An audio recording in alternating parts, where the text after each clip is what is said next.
with us. But Raila would be left to look after us, to cook for us whenever my mother was away. And then Oburu said the other day that Raila liked news, even from the time he was a little child. Let me tell you, whenever he was left to look after us, and he's going to cook and it's news time, he would put me there to listen to news and then tell him later what had been said. Can you imagine? I'm supposed to listen to the radio, to the news, and when he comes, I'm supposed to tell him what was said in news. I was not more than 6 years old, I'm sure. I would hear the name of the newscaster. He was called Cosmas Bala, or what they call Work.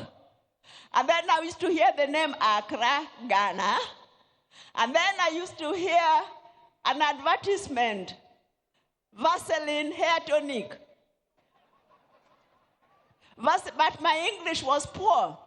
So when he came, I would only tell him those things, but then I would say Vaseline hair tonic instead of Vaseline hair tonic.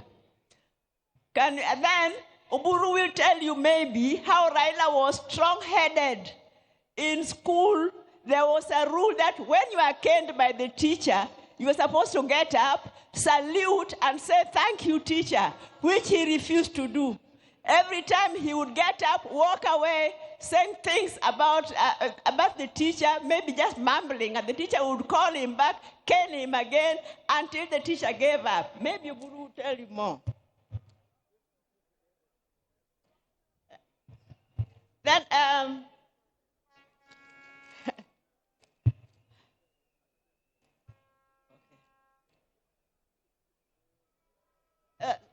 so Raila was a very, very disciplined. When he was a lecturer at the University of Nairobi, and also later when he was a director with Kenya Bureau of Standards, staying in his house was a nightmare. He would wake us up at 4 a.m. No matter what time he went to sleep, there would be a commotion. He's already going to take his morning jog, and maybe take the dog also for jogging. And then by 6 a.m., he's ready to leave for work. He was working at the Kenya Bureau of Standards. So when you're working under him, you could not be late, because if your boss is already there after just at 6 o'clock, you cannot even lie that you are there on time. And he introduced an attendance register. I mean, you had to clock in. You had to clock in, and he knew exactly what time you had come.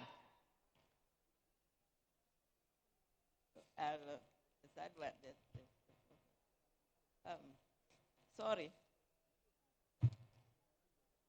Then let me say that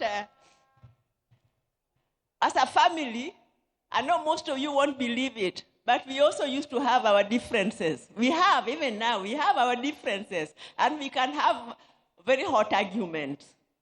Raila and I, sometimes we used to have very hot arguments. You'll see that when he's telling us, he's trying to explain some of even his political moves, he'll be looking at me, because he knows me, I would not spare him. I used to tell him whether he wanted to hear it or not. So one time he came to my house, and then we were having a hot argument until my maid thought we were going to exchange fists. And he went to the toilet. I could hear him, go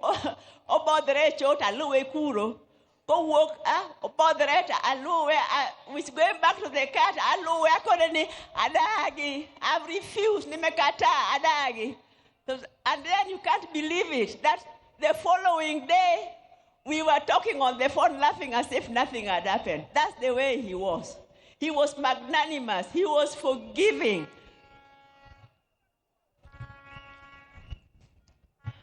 So what I want to say is, because I know the overwhelming love that Raila was received, he is very happy. But Raila, because he was so compassionate, I'm sure the only thing that is making him unhappy is that some of the people who came to receive him back got hurt by our security organs.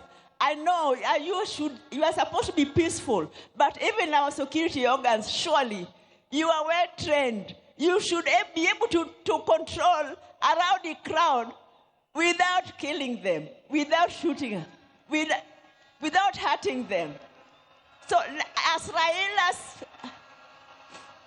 Raila's tribute and respect for Raila, let that be the last time that such a thing happens. I think that would be a befitting remembrance for Raila.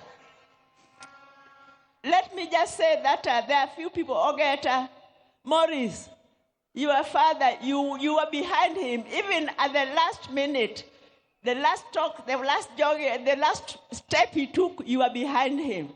Winnie Chogo, thank you very much for being with your dad when he was sick.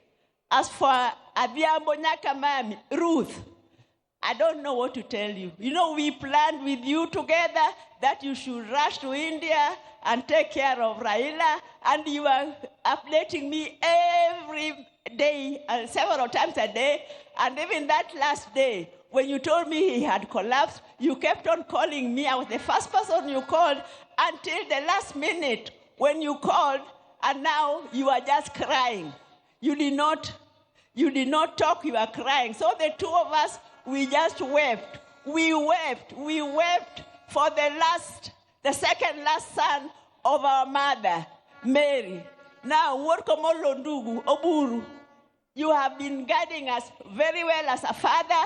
Please, I know that is your best friend and he has gone, but you please continue keeping us together as a family. Mama Ida, you are a strong lady and you have a beautiful family. Please continue putting us all together. I think that Odonga Tieko. Thank you very much.